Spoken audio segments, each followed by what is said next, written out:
Hi friends, welcome back to my channel. ഇന്ന് നമുക്ക് മാതളം കൊണ്ടൊരു ഹെൽത്തി റിഫ്രഷിംഗ് ഡ്രിങ്ക് തയ്യാറാക്കാം. മാതളം അല്ലെങ്കിൽ പോമിഗ്രാനേറ്റ് ഡ്രിങ്ക് തയ്യാറാക്കുന്നതിനായിട്ട് ഞാനിവിടെ 2 മാതളം എടുത്തിട്ടുണ്ട്. ഇനി നമുക്കിത് കട്ട് ചെയ്തിട്ട് ഇതിൻ്റെ സീഡ്സ് ഒക്കെ ഒന്ന് എടുത്തു വയ്ക്കാം. ഇതുപോലെ സീഡ്സ് എടുത്ത് വെച്ചിട്ടുണ്ട്. അടുത്തതായിട്ട് ഇതിലേക്ക് വേണ്ടി ഞാനിവിടെ 2 ടീസ്പൂൺ ബേസൽ സീഡ് അല്ലെങ്കിൽ കസ്കസ് 1 കപ്പ് വെള്ളത്തിലൊന്ന് കുതിർത്തെടുത്തിട്ടുണ്ട്.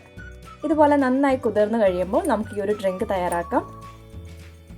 റിഫ്രഷിംഗ് ഡ്രിങ്ക് തയ്യാറാക്കാം. അതിനായിട്ടൊരു മിക്സറിൻ്റെ ജാറിലേക്ക് ഒരു ചെറിയ പീസ് ഇഞ്ചിയും അതുപോലെ 5-6 പുതിനയുടെ ഇലയും കൂടെ ചേർത്തിട്ട് ഒന്ന് ക്രഷ് ചെയ്തെടുക്കാം. ഇപ്പോൾ ക്രഷ് ചെയ്തെടുത്തിട്ടുണ്ട്. ഇനി നമുക്കിതിലേക്ക് പോമിഗ്രാനേറ്റ് സീഡ്സ് ചേർക്കാം. സീഡ്സ് ചേർത്തതിന് ശേഷം 3 മുതൽ 5 തവണ വരെ ഒന്ന് പൾസ് ചെയ്തെടുക്കാം. ഒത്തിരി അങ്ങ് അരഞ്ഞു പോകരുത്.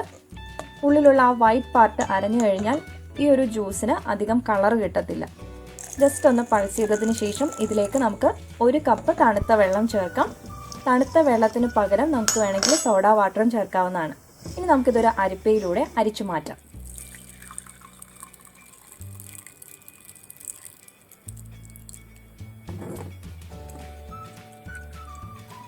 ഇപ്പോൾ ജ്യൂസ് ഇപ്പോൾ അരിച്ചെടുത്തിട്ടുണ്ട്. ഇനി നമുക്കിതിലേക്ക് മധുരത്തിനായിട്ട് 1-2 ടേബിൾ സ്പൂൺ പഞ്ചസാര ചേർക്കാം. പഞ്ചസാര ചേർത്തില്ലെങ്കിലും കുഴപ്പമില്ല.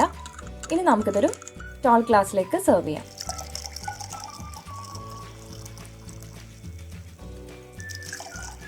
ഈ ഒരു അളവ് വെച്ചിട്ട് നമുക്ക് 2 പോമഗ്രാനേറ്റ് ഡ്രിങ്ക് ആയിരിക്കും കിട്ടുന്നത്. ഇനി ഇതിലേക്ക് കുതിർത്ത് വെച്ചിട്ടുള്ള ബേസിൽ സീഡ് ചേർക്കാം, അല്ലെങ്കിൽ കസ്കസ് കുതിർത്തത് ചേർക്കാം. ആവശ്യത്തിന് ഐസ് ക്യൂബ് ചേർക്കാം.